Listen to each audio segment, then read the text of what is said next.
Welcome to the newest episode of Beyond the Fame with Jason Fraley. I'm your host, Jason Fraley, picking the brains of the top filmmakers, musicians, and artists of our time. Legendary sportscaster Dan Patrick of The Dan Patrick Show celebrates his 65th birthday today. I caught up with him to discuss sports in the pandemic era, his favorite sports movie, and memories of hosting NBC's Football Night in America and ESPN's SportsCenter. Welcome to the big show. How are you? I hope I can deliver whatever needs to be delivered here.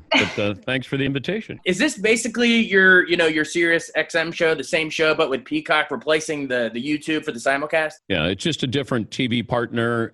We graduated from YouTube to Peacock. This is the future of our business, whether it's going to be, how you stream your shows. I was on the front lines of CNN. I started there when CNN started. I was there in the early stages, the embryonic stages of ESPN, the early stages of doing a simulcast radio show on TV. And I think that's where we are with Peacock. And I haven't been wrong on the other ones, and I don't think I'm wrong on this. I just think that's the future of entertainment and how you get it. What guests do you have coming up? I have no idea. I'm on a need-to-know basis, but we just do it in accordance to what is the day's news. And if we throw in somebody who might be promoting a movie, or if there's music or something like that, then we do that. But, you just sort of do it day to day and say, all right, who's the newsmaker that makes the most sense there? And sometimes you have those home run guests, if Adam Sandler, Will Ferrell, they join you, or Jim Parsons from The Big Bang Theory. But for the most part, we try to stay in our lane with what we do well and, throw in a few surprises. Yeah, well, it doesn't matter who's joining you. You're your own Bazinga. You're the star anyway. But it is, it's a bizarre time, obviously, to be doing a sports show with the virus going on. There's almost like a game within a game going on the field, and then what happens off the field. And the risk, rolling the dice that some of these guys are playing with right now. Do you have a preference on the cardboard cutouts in the stands, or empty stands, piped in audio, or no? What's the Dan Patrick take? I vowed when I saw it I would not be critical, because it's just like the bubble with the NBA. I was not going to criticize if there's no fans or lack of ambiance. I don't care. I'm fine with whatever they want to put in there, cardboard cutouts, if they want to do any other visuals in there, sound effects in there, I don't care. All I ask for is that we had sports coming back. So I can't go, now that they're back, now I'm going to complain about the way they look. I'm fine with this. No complaints out of me whatsoever with any cardboard cutouts. Yeah, the cutouts look a little weird, but I do like the piped in audio. I do think it would be very dull without it. I actually kind of like chart, but there's no one to say chart. But anyway, well, before we move to the other sports, like you mentioned, one last localized, because we're a DC station. What's your take on, the Nats? And then also, I'm an Orioles fan. Baltimore's right up the road. I'm all for having the Orioles back, at least being relevant, because there were times when I would watch, no one was at the game. And that pitching staff was horrible. Chris Davis was hitting as many home runs as I was. And this was a once great, proud organization. And then you have the Nationals, the Nats just down the road being great. That had to hurt even more. I love watching Scherzer. There's if you think about it, though, Jace, how many players do you tune in that you would actually tune in to see a baseball player? Right. Scherzer's one of them. Bryce Harper is one of them. Mike Trout is not tune-in factor. Best player in the game, not tune-in factor. Aaron Judge. Tune-in factor. Judge, yeah. Garrett Cole, when he's on the mound, is tune-in factor. That's where if you know that they're going to be pitching or playing, that you would actually stop to watch or seek them out. And baseball has an identity crisis. We get upset with Fernando Tatis Jr. because he has the audacity to hit a grand slam where his team is up by 7 runs in the 8th inning. And I go, okay, what is the unwritten rule of how many runs can you be up and still swing on a 3-0 pitch in the 8th inning? It's just silly. I'm with you. We don't celebrate anything. Oh, he's trying to show up the pitcher. Baseball needs to remember, have some fun. They're the one sport that's a buzzkill. Nobody gets to have fun in baseball. Can't celebrate. Oh, if you do, I'm gonna throw a pitch at the next guy. Right. It's entertainment. Baseball forgot about the entertainment portion of the game. Well, and let's say he takes that walk and doesn't swing at the 3-0 pitch, and then the other team comes back and they beat him. You're kicking yourself. So you got to play to win the game, as Herm said. Well, but you can't go up there and go, how do I politely make an out? Because we're up by 7 runs. In today's game, where all you do is try to hit home runs, how safe is a safe lead? And that's where, these pitchers have got to grow up, and stop being a baby.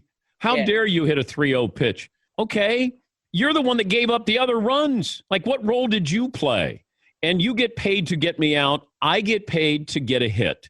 You know what? You didn't do your job, so now I have, throw it. This is what they should do. The team in the field should just take a knee and then say, we give up. We surrender. There's the mercy rule. We can't come back. We're down 7 runs. If they want to do that, then fine. But this isn't Little League. This isn't T-ball. These are grown men.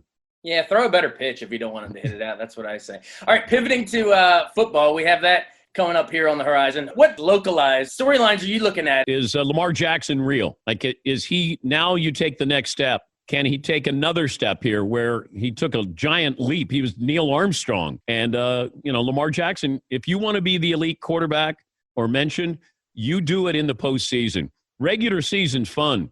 Postseason is where you become famous. Yeah, postseason, that's how Mahomes did it. So you mentioned the Ravens, but also the other team in our area, the Washington football team. What was your reaction? And for years and years, decades, you've been ingrained in your head to say, with the R word. Yeah, and, I know. So now, what's your take on the fact that they're changing it? And, what do you think a new name should be? Well, I joked about this prior to the announcement of the Washington football team, because I said, why don't you just do it like soccer, like the Washington Football Club? And I just threw it out there on my show. I come in the next day, and my producer says, you know what the new name is? Washington Football Team. And I go, what's the nickname? No, they're the Washington Football Team. I go, oh, my God. So they're doing that. It's interesting how we move on in the media, because remember, Dan Snyder was a real hot topic there for a variety of reasons. What was going on in the office, the Washington Post story, what was going on with the nickname.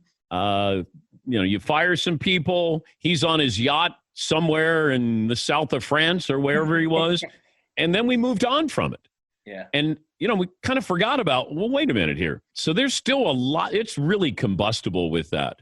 And I felt bad for Ron Rivera because we had him on our show. And I said, Ron, you should not be the person who has to come out here and take all these bullets. You should not be taking the slings and arrows. It wasn't fair to him, but he's a classy guy, and he did it.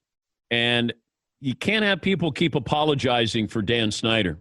Dan Snyder has to apologize for Dan Snyder or sell this team. But you do have you got some weapons there. You got some help on the defensive side of the ball, and you're in that division. I'm curious about that. I just felt bad for Ron Rivera. Hey, Ron, you just got in town. You probably don't know very many people's names. Could you meet with the media and tell them some nice things about us? And that's basically what he already became Employee of the Month, by those things. But he was the one guy who got out in front, and I applauded him for it. I just felt bad for him. Yeah, I mean, the question is really whether Dan Snyder can stay out of the way. I mean, he ruined the whole Schottenheimer. That was our best shot at it, and ran Shanahan out of town. The story goes on and on. But the problem is these guys make the money to buy a team, but they're not smart enough to let people run the team. And that's where the great owners allow who they hire to do their jobs. When Daniel Snyder says, hey, we're taking Dwayne Haskins. Okay, how would you feel if you're Jay Gruden at the time and you don't want Dwayne Haskins, but you have to take Dwayne Haskins and then make him work in the last year of your contract? He was a dead man walking there. So, Jerry Jones has been great, but he's also been the biggest drawback, the negative for the Cowboys, because Jerry, the owner, is pretty good. Jerry, the GM, is not good or hasn't been good. They lucked into Dak Prescott. They wanted Connor Cook out of Michigan State, and he went to the Raiders. They took Dak Prescott. So, all right, I'll give you sort of a little bit of credit. You did some homework on him, but, Jerry usually, when he does something, he wanted Johnny Manziel. They were going to take Johnny Manziel, first round, a couple of years ago. And that's Jerry, the GM. So when you have these owners, they can make money, but they don't make good choices when it comes to, do I get involved and how much do I get involved? The Giants owners don't get involved. The Steelers owners don't get involved. With the Patriots, you're not getting involved. You're letting the people do the job. And I think if you look down through history, those teams have been successful as a result. Yeah.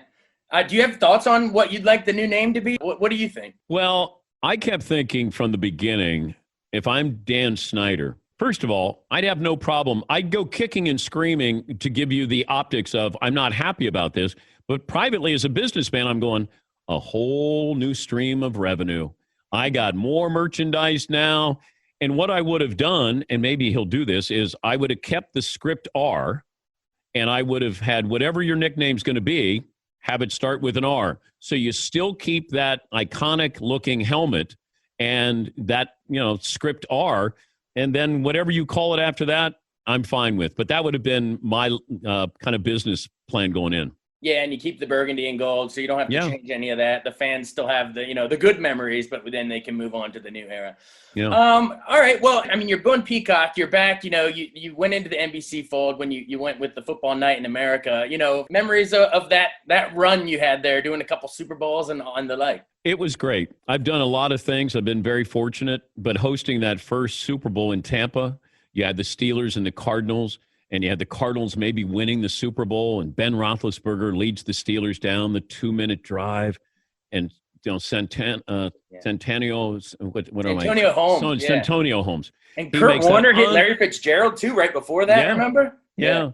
And you had the play at the end of the first half. Like there were just so many plays, and I was going to hand out the Super Bowl trophy, and the game ends, and then it hits you. You're handing out the Super Bowl trophy. And by rough estimates, you have 100 million people who are watching you. And you're basically trying to do it so they don't know that you did it. You just don't want to screw up.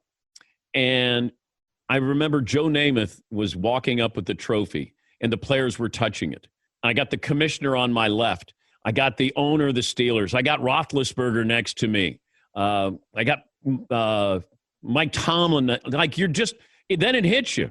I'm a kid from a small town in Ohio, and I'm ready to hand out the Super Bowl trophy.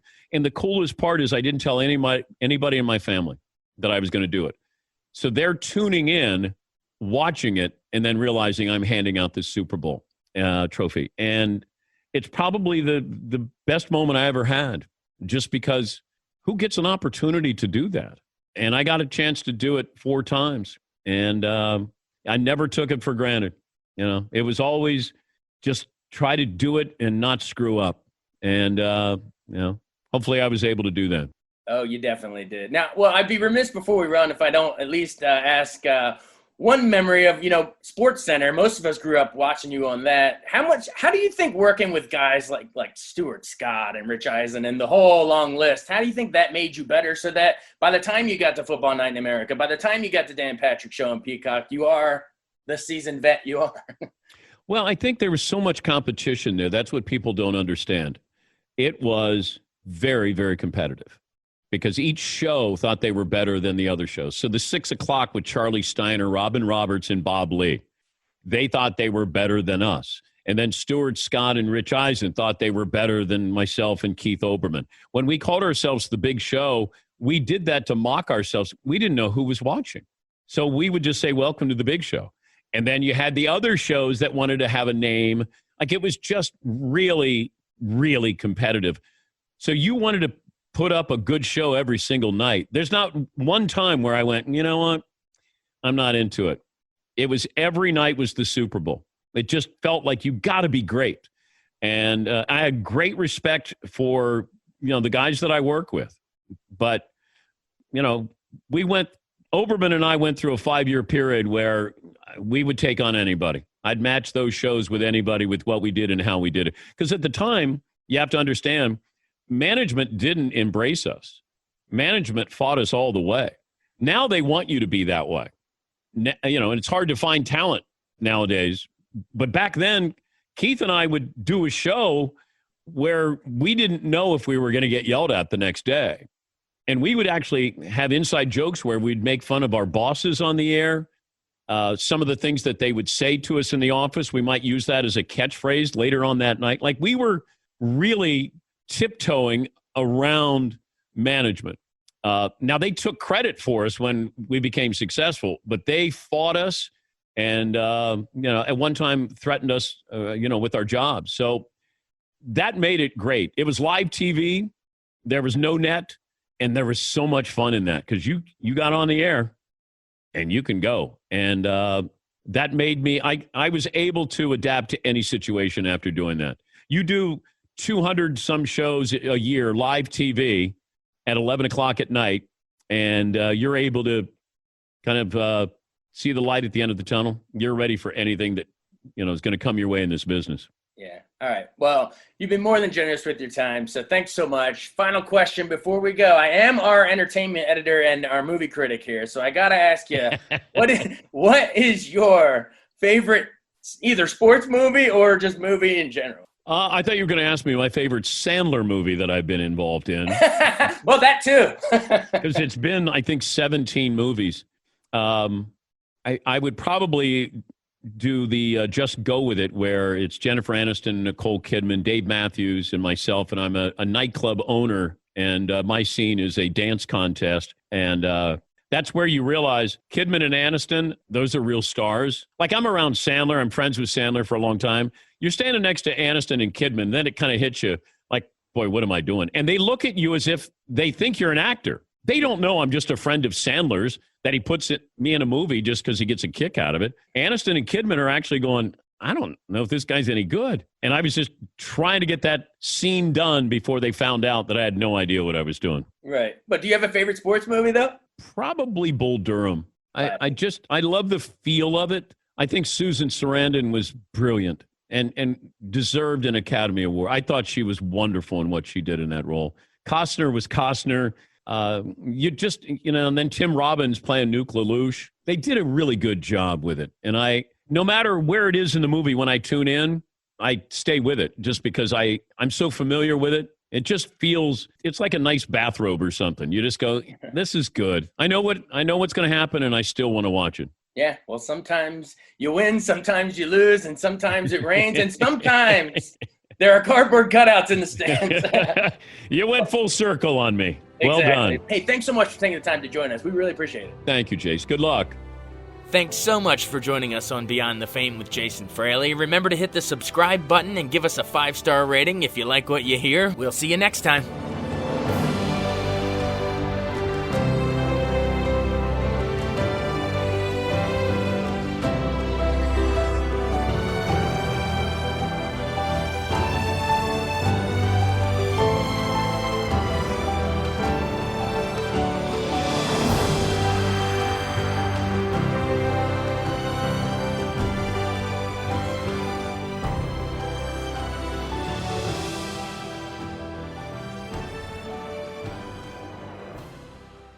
I wanted to take a second to tell you about an app I really enjoy. Living in the DC area is great, and Podcast DC gathers all of the local shows that I like all in one local app. Health, sports, local news, politics, and so much more. Podcast DC is the new local app with hundreds of DC area podcasts to choose from. I can earn exciting rewards just for listening and share the podcasts I love instantly. Available in the App Store or in Google Play, listen local with Podcast DC.